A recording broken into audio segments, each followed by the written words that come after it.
na kusema, tubuni, kwa maana ufalme wa mbinguni umekaribia.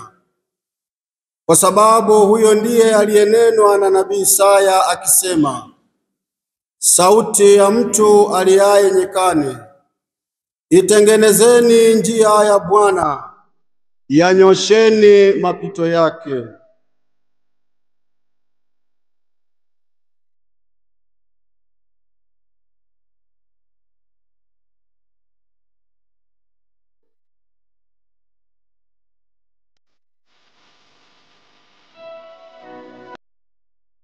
Ndugu zangu wapendwa katika Kristo, maandiko matakatifu ambayo tumeyatangaza katika adhimisho hili la kiliturujia yanatualika kumwangalia Bwana wetu Yesu Kristo aliye utimilifu wa amani, aliye utimilifu wa haki. Ndiye ambaye ametabiriwa na manabii tangu Agano la Kale na utimilifu wake katika Agano Jipya.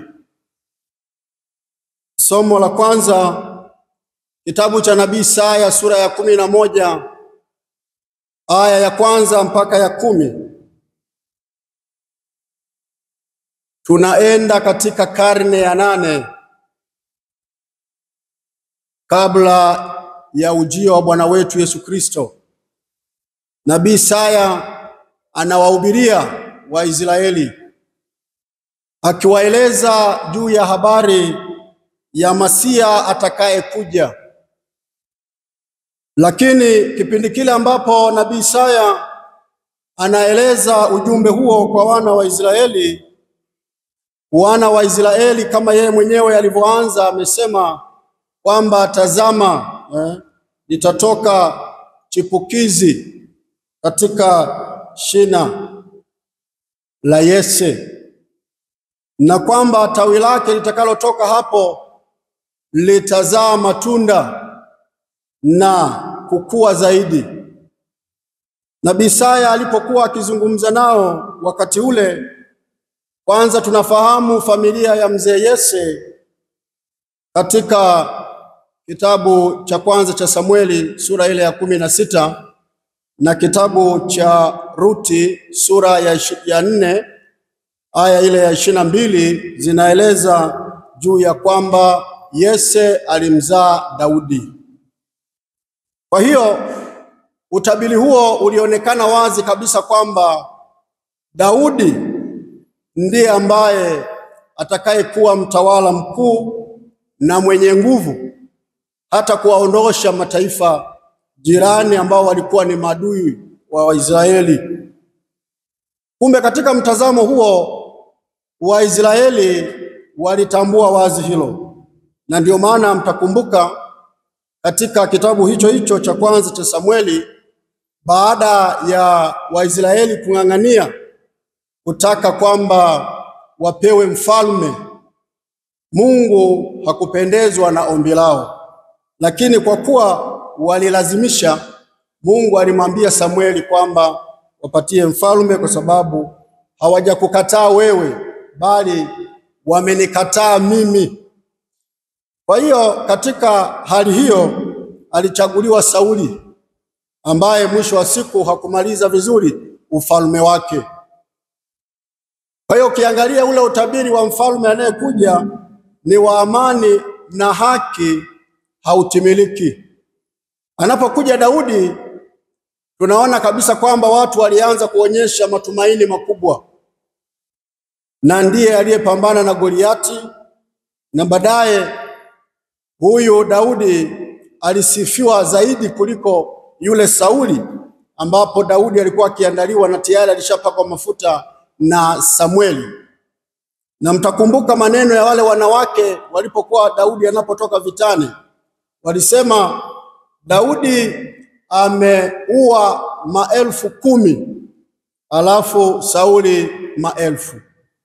Kwa hiyo hatua kwa hatua ikaanza kuonekana kabisa kwamba Daudi ndiye mfalme halisi na anayeleta amani.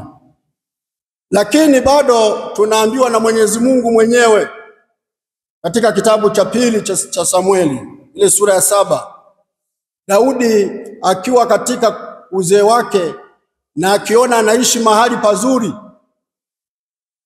anasema moyoni mwake anatamani kumjengea Bwana nyumba, na anamwambia nabii Natani, na Natani anamwambia mjengee Bwana nyumba. Lakini usiku ule ule Bwana anamtokea Natani katika ndoto, anamwambia Daudi yeye hata nijengea nyumba, ila mtoto wake kutoka katika viuno vyake ndiye atakayenijengea nyumba, na nyumba yake itakuwa ni ufalme wa milele, ni nyumba ya milele. Kwa hiyo katika uhalisia huu tunaona kabisa hatua kwa hatua mwanadamu hawezi kutengeneza nyumba ya milele, ila ni Mungu. Sehemu ya pili ambayo inayoelekezwa hapa katika utabiri huu wa Masia ni lugha ya picha anayoitumia Isaya. Anazungumza kwamba Masia huyu atakapokuja, maana yake ataleta amani. Anahusianisha wanyama. Hebu fikiri, ng'ombe aishi na simba pamoja, chui na mwanambuzi pamoja, ng'ombe na dubu pamoja, alafu mtoto ndio awaongoze. Kwamba mtoto anaweza kuingiza kwenye shimo la nyoka alafu asizuliwe. Hii ni lugha ya picha, kwa sababu katika kipindi chote, hata mpaka sisi wenyewe hapa, hamna anayeweza kwenda kukaa na simba akabaki salama, hamna anayeweza kwenda kukaa na chui akabaki salama. Kwa hiyo ilikuwa ni lugha ile ya picha inayoonyesha kwamba Masia anayekuja ni Masia ambaye anakuja kutawala katika haki na amani, na atayaunganisha mataifa yote. Lakini utabiri huu ulikuwa ni utabiri wa ujio wa pili wa Bwana wetu Yesu Kristo, pale ambapo yote yatakuwa yote. Ni katika maisha ya kimbingu ya uzima wa milele ndipo tunaweza kuishi hivi ambavyo Nabii Isaya ameeleza. Lakini katika utimilifu wake si katika hapa duniani, ila hapa duniani utabiri huo unaanza katika kumpokea Kristo. Na ndiyo maana sasa katika Zaburi ya 72 ambayo tumeimba inatoa mwangwi. Ni kama vile somo la kwanza limeuliza, huyu mfalme atakuwa ni wa namna gani, au atakuwa na sifa zipi? Ndipo sasa tumeimba kwenye kiitikio, siku zake yeye mtu mwenye haki atastawi, na wingi wa amani mpaka mwezi utakapofanyaje? Utakapokoma. Kwa hiyo yale mashairi yote ambayo tumeyaimba yanaonyesha sifa za huyu mfalme, mfalme wa haki na amani, mfalme mnyenyekevu, mfalme anayejali wanyonge, mfalme anayeangalia maslahi ya wengine kwanza na sio yake. Kwa hiyo ni utawala ambao unajikita moja kwa moja kwa Mungu mwenyewe, ambao utimilifu wake tunauona katika maelezo ya Yohane katika Injili sura ya 3, Injili ya Mathayo aya ya 1 mpaka ya 12. Yohane akiwa jangwani anatoa ujumbe, anaanza, tubuni maana ufalme wa mbinguni umekaribia. Na anaanza kuwaita watu wafanye toba kwa njia ya kutengeneza njia. Yohane anapoanza kuwahubiria watu nyikani, maana yake anawakumbusha namna ambavyo Waisraeli walipokuwa nyikani baada ya kuvuka bahari ya Shamu, wamezunguka ili kuenda katika nchi ya ahadi kwa miaka 40, na baada ya hapo ndipo Yoshua anawavusha katika Yordani na kuingia katika nchi ya ahadi. Kumbe safari hiyo ya Waisraeli na Yohane kuhubiri jangwani ni kuwakumbusha Wayahudi watambue nguvu ile ya Mungu alivyoweza kuwakomboa wana wa Israeli, na wao wakiwa pale wakisikiliza mafundisho yake wawe tayari kumpokea huyu Mungu anayekuja. Na ndiyo maana anaeleza sifa za huyu anayekuja. Moja, yeye hana uwezo wa kufungua vidamu za viatu vyake, kamba ya viatu vyake. Mbili, huyu anayekuja anakuja kubatiza kwa Roho Mtakatifu na kwa moto. Kwa hiyo ukiangalia utimilifu huu katika historia ya ukombozi wetu umetimilika katika Yesu Kristo.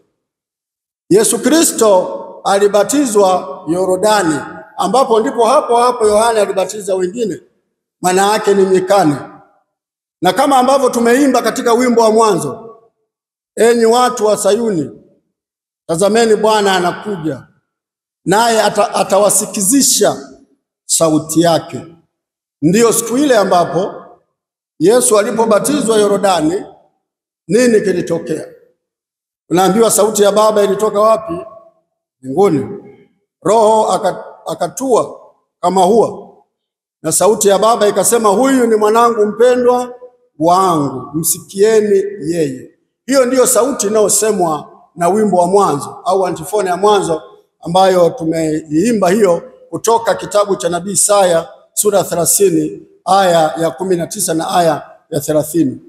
Kwa hiyo ukiangalia mtiririko huo, tunaona kabisa kwamba utimilifu wa maisha ya furaha, haki na amani yapo katika Yesu Kristo na sio nje ya Yesu Kristo. Ni pamoja na Kristo na ndani ya Kristo na kwa njia ya Kristo. Sisi tukiwa katika kipindi hiki cha Majilio, kipindi ambacho tunakumbushwa ujio wa Bwana wetu Yesu Kristo, tunatambua kwamba kipindi cha Majilio kimekaa katika sehemu kuu mbili. Kinatueleza kwamba Yesu alitabiriwa kuja, akaja. Lakini pia kinatueleza kwamba Yesu atakuja. Na ndiyo maana utaona ujumbe wa leo unaakisi zaidi ujio wa pili, ambapo baada ya kuhukumu ile ya mwisho, maisha yetu mbele ya Mungu yatakuwa ni maisha ya haki kamili na amani kamili. Kwa sababu maadamu tuko hapa duniani, tunaona changamoto mbalimbali ambazo zinazotokea katika mataifa mbalimbali, hata katika taifa letu na katika mazingira ambayo tunayopitia. Kwa hiyo unaona yale mazingira ni kwa sababu bado ule utimilifu wa kuunganika na Kristo. Lakini katika wale ambao wameunganika na Kristo, ndipo unaona maisha ya amani, kutetea haki, kutetea amani inasonga mbele na watu hawarudi nyuma. Kumbe kipindi hiki cha Majilio kinatukumbusha sisi sasa, kama anavyosema Mtakatifu Bernardo wa Clairvaux kwamba licha ya kwamba Majilio imegawanyika katika sehemu kuu mbili, kwamba alikuja na atakuja, lakini kuna Majilio ya katikati ambapo huyu Yesu kila siku anakuja kwa kila mmoja kwa namna mbalimbali. Anakuja katika sala, anakuja katika sakramenti, anakuja katika maisha matendo ya huruma, anakuja katika mambo yote ambayo tunayatenda yaliyo sifa na utukufu wa Mwenyezi Mungu. Lakini ili utimilifu huu uweze kuwepo, tunahitaji toba ya kweli, tunahitaji mabadiliko ya kweli. Na ndio maana neno linalotumika hapa ni metanoia, change of the mind, kubadili kabisa mawazo yetu potofu, yakitukumbusha siku ile ya ubatizo tulipomkataa shetani na mambo yake yote na kazi zake zote na fahari zake zote, na tukasema tunamkiri Mwenyezi Mungu na tunajiweka chini ya Mwenyezi Mungu, tutamtumikia Mungu, tutamfuata Mungu siku zote za maisha yetu. Kumbe ile tubuni sasa inatukumbusha siku ile ya ubatizo wetu, ili kuimarisha ile imani yetu, kwa sababu imani inatupatia nini? Ndio hilo swali ambalo wale wanaoanza mafundisho ya Katekumeni wanaulizwa. Unaomba nini katika kanisa la Mungu? Imani. Imani inakupatia nini? Anajibu, uzima wa milele. Sasa ndio siku ile katika ubatizo tuliomba hiyo imani, tukaikiri, tukaithibitisha. na tukaingia katika muunganiko na Kristo. Kwa hiyo maandalizi yetu sasa ya Krismasi ya hapa duniani inayotuandaa zaidi katika maisha ya umilele itusaidie sasa kuwa watu wa toba ya kweli, mabadiliko ya kweli. Na mabadiliko ya kweli yanakuja katika kutoka katika njia isiyo njema uende katika njia iliyo njema. Utoke pale ambapo umeng'ang'ania mahali ambapo sio pazuri uende katika mahali ambapo ni pazuri. Hapa mfano mmoja, katika kijiji fulani kulikuwa kuna ndege ambaye yupo kwenye tawi la mti. Sasa akiwa pale kwenye tawi la mti, wale wanakijiji waliokuwa wakipita pale walishangaa daima, kila siku wanamuona yule ndege yuko pale, na hata wakijaribu kumuondoa wanashindwa, yule ndege hatoki. Imepita wiki, miezi. Sasa siku moja akapita mtu mmoja akawauliza, mbona huyu ndege mnashindwa kumtoa hapa? Akamwambia, kwa kweli tunashangaa kwa sababu kila mmoja aliyejaribu ameshindwa, na huyu ndege yuko hapa siku zote. Sasa wewe unaweza kutusaidiaje? Akawaambia, kazi ni rahisi sana, mimi nitawaonyesha namna ya kufanya. Kumbe alichokifanya yule ndugu, alienda kuchukua upanga. Alipochukua upanga akaenda kukata lile tawi ambalo yule ndege yuko. Ila alipolikata lile tawi, maana yake kipindi anakata yule ndege akafanyaje? Akaruka. Kwa hiyo aliweza kuondoka pale kwa njia ambayo ya kuondolewa lile tawi ambalo huyu ndege alikuwa ameketi. Kumbe sisi wenyewe ni lazima tuondoe kile kitu kinachotufanya tubaki tumeng'ang'ania pale pale. Kwanza katika maisha ya dhambi, ni lazima kila mmoja ajitambue na aone kwamba ni mazingira gani yanayomfanya abaki daima pale pale katika hali ya dhambi. Na ndio maana Yohane anasisitiza mabadiliko hayo, kwa sababu tunayekutana naye ni Mungu, tunayekutana naye ni utakatifu, na hivyo tunahitaji kabisa kujibandua, kujiondoa, kujitakasa na kujiweka safi mbele ya Mungu. Lakini mfano wa mwisho ni huu. Daima tunaambiwa pale Yordani walikuwepo Mafarisayo na Wasadukayo. Maana yake kulikuwa kuna makundi mawili. Kundi la kwanza lilikuwa ni kundi nyenyekevu ambalo linatarajia kwa kweli ujio huu wa Masia na kufurahia ujio wake. Kundi la pili lilikuwepo ili mradi lipo ili tu kuona nini kinachoendelea. Na ndio maana Yohane alipowaona Mafarisayo aliwakemea vibaya, enyi kizazi cha nyoka, akiwakumbusha nyoka yule wa Agano la Kale, kitabu cha Mwanzo sura ngapi? Ya 3, alivyomdanganya nani? Eva. Wao wanaambiwa shoka limeshakwisha kuwekwa, maana yake hukumu imewekwa kwa wale wasiokuwa tayari kuwa wanyenyekevu. Na anaendelea kuwaambia kwamba wasifikiri tu kwa kuwa ni Wayahudi au kwa kuwa wanatoka katika uzao wa Abrahamu basi ni tiketi ya kwenda mbinguni, ni tiketi ya kuwa na muunganiko na Masia. Hapana. Kwa hiyo haigarishi kwamba ni Wayahudi. Cha msingi ni mabadiliko ya kweli yanayozaa matunda. Haitoshi tu mimi kuwa padri ili niupate uzima wa milele. Haitoshi mimi kuwa mtawa ili niupate uzima wa milele.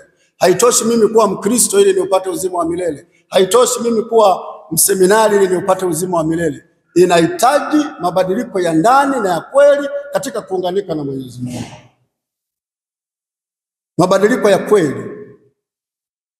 Ndio maana mkumbuke maneno ya Yesu. Injili ya Mathayo sura 7 aya 21. Si kila asemaye Bwana, Bwana atakayeingia katika ufalme wa nini? Wa mbinguni, ila ni yule ambaye anaishi na kuzishika amri zangu na kulisikia neno langu, huyu ndiye atakayeingia katika uzima wa nini? Wa milele. Kinyume chake Hamna, hakuna. Kwa hiyo ndugu zangu, mfano huu sasa naounganisha na hiki kiburi cha Mafarisayo ambapo Yohana anatumia lugha kali kabisa. Mzee mmoja alikuwa amefuga panya wengi pale nyumbani kwake. Sasa akiwa na panya hao, alikuwa pia anahusika na kufanya biashara ya dhahabu. Basi siku moja kipindi anatembea sasa kwenda kufanya hiyo biashara ya dhahabu, ile dhahabu moja ikawa imedondoka. Ilipokuwa imedondoka, kumbe basi inaonekana panya mmoja wapo alikula au aliimeza. Basi akaanza kuangalia kati ya panya waliopo pale ni nani ambaye atakuwa amemeza ili aweze kumgundua. Ikawa ngumu. Basi wiki ikapita. Sasa akapita mtu mmoja ambaye alipewa habari kwamba kuna mtaalamu mmoja ambaye anaweza kugundua ni kati ya panya gani ambao amekula hiyo au amemeza hiyo dhahabu. Basi yule mtaalamu akaja, alitumia dakika 2 tu. Wakati watu wamehangaika wiki nzima wanahangaika kumtafuta panya ni yupi. Kwa hiyo katika panya wote waliokuwepo pale, akazunguka tu mara ya kwanza, mara ya pili. Akamwambia panya ambaye amemeza dhahabu ni huyu hapa. Umejuaje? Hebu ngoja kwanza tumpasue tujue kama ni kweli. Walipompasua wakakuta kweli dhahabu imo wapi? Imo ndani. Sasa akaulizwa, imekuwaje sasa? Umejuaje kama huyu ndiye panya mhusika? Akasema daima watu wapumbavu wanapofanikiwa au wanapopata nafasi nzuri au wanapotajirika huwa wanajitenga na wenzao. Kwa yule panya alikuwa amejitenga, na ndio maana aliweza kugundua kwamba huyu ndiye panya mwenye nini? Mwenye dhahabu. Kwa hiyo yawezekana tukawa humu kanisani lakini tumejitenga. Yaani tumo humu ila tumefanyaje? Tumejitenga. Kwa namna yetu ya kuadhimisha, kwa namna yetu ya ushiriki.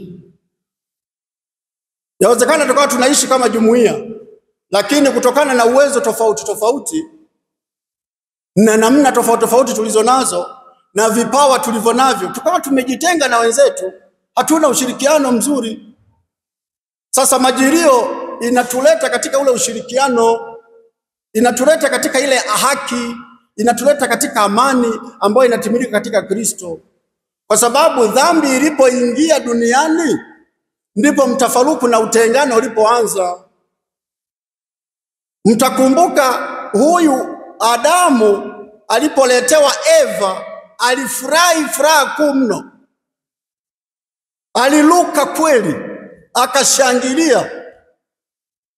Lakini baada ya dhambi, huyu aliyempokea Eva kwa bashasha lote, kwa furaha zote, alisemaje? Aliambiwa, kwa nini umekula tunda? Alisemaje?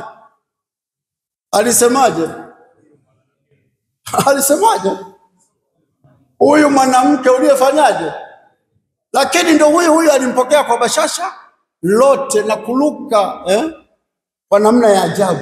Ila leo anasema kwamba ni huyu nani? Mwanamke. Kwa hiyo dhambi ni chanzo cha utengano. Na ukishaona tumetengana au tunatofautiana, tunashindwa kuwa na amani na haki kati yetu, maana yake ni kwa sababu sio kwamba tumemkosea mwanadamu, ila tumemkosea nani?